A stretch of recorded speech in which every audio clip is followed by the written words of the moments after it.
Back then, I was better known as that cute kid from a certain award-winning family sitcom. But now you might recognise me from police mugshots and seedy tabloids. That's right, another child star gone off the rails. For me, it started at a wedding, just after I turned 14. My first taste, my first high. From that day on, I was a different person, drinking as often as possible, usually a couple times a week. It wasn't that drinking made me popular, but it gave me a confidence that I needed to be cool. It sounds silly, but at 14, I felt like I needed that extra something to make me feel comfortable around the other kids my age. In high school, I watched the cheerleaders, the jocks, and the kids with the brains, the looks, and the money. They were cool, and that's what I wanted. In order to fit in, I wore what the popular kids wore, talked like them, and had the same interests and hobbies. Even if I wasn't into it, I could fake it. I am an actor after all. So I listened to Smashing Pumpkins, bought a bunch of trendy necklaces, and hung out on Main Street on the beach. I wanted to be like everybody else. But I had to prove that I didn't think I was better than everybody else. People just assumed I was stuck up because of my TV role. I couldn't win. How could I have friends without looking like I was trying too hard? But how could I keep to myself without other people thinking I was a snob? I looked around and I thought my classmates had it together. They had something that I didn't. I desperately wanted to be more like them. The answer: alcohol. I started going to all the parties, sneaking alcohol when I could, chasing that feeling that I first had at the wedding. Mum wasn't pleased.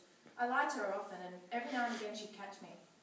Mum wasn't a drinker. She didn't have any alcohol in the house. She knew the drinking and the partying was taking place outside the house, so she slapped a curfew on me, told me who I could and couldn't hang out with, and watched my every move as much as she could.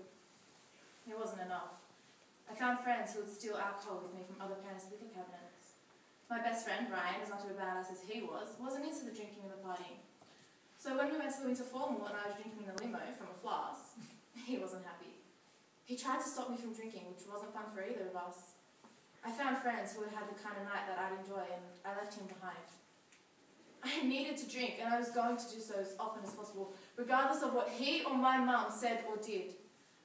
I knew that as long as I could check out mentally with alcohol, I didn't have to worry so much about what I felt inside. Every time I drank, I'll remember that feeling that I had at the wedding. I wanted that rush back, but I could never quite find it again. I didn't know then that that's the thing with addiction. No high is ever as good as it is the first time. I was a pretty slick drunk. I was still able to be the kid that got the good grades and was kind and lovable when I needed to be. But one thing changed. All of a sudden, I was drinking more than everyone else at these parties. I was partying harder and I was more obsessed with getting fucked up. Others were rebelling like normal high school kids. I was out of control. Even from the very beginning, one drink wasn't enough. Others were happy being buzzed.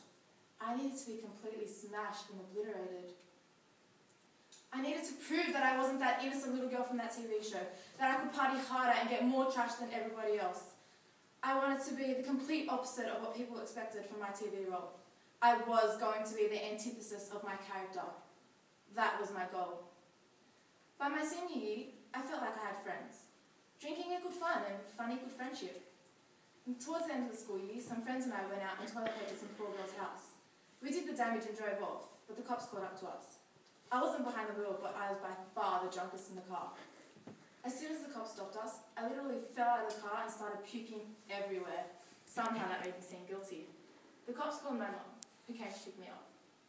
She was furious. She promised to punish me. "You're not going to grad night!" she yelled. "But I can't miss it. It's the most important night of my life." I had to behave for weeks, but it worked. Or at least the act worked. She caved. I went, but I promised to be good. On grad night, an all-night party inside the school gym, my friends and I decided to bond over a little ecstasy. Had I promised to be good? Oh well. So a group of friends and I, who had never done it before, took ecstasy and rolled our faces off. The chaperones at this little party had no idea, but we had the time of our lives. We danced for 8 hours straight. At 6:30 a.m. the following morning, everyone's parents came to pick them up. It felt like the end of the Breakfast Club when everyone went home with his or her parents and reality sets in. The only difference was, my mum never showed. Ryan took me home. Did it matter that my mum could never trust me again? I had become the coolest person in the world. But that didn't last long. With the series cancelled, school over, and not being able to depend on the brains, looks, or money, I found found myself alone. There was people everywhere, but I was alone. Mum passed away just after the reruns had started. Dad actually said it was my fault. Maybe he's right. Last week, just after a cold pizza breakfast, I opened a bottle of scotch. For some weird reason, I thought I could smell Mum's perfume. I even looked all around the flat. Next thing I knew, I was pouring that scotch down the sink, and as I hear it gurgling down the drain, I got that rush back, that feeling that I first had at the wedding. I don't know yet if this is a new me or a new character. Whatever, I haven't drunk since. It's going to be hard, but I know I can do it. Maybe I'll call my old agent. Maybe Ryan. Or maybe I'll be back in your living room before you know it, not starring someone I used to be but never really was.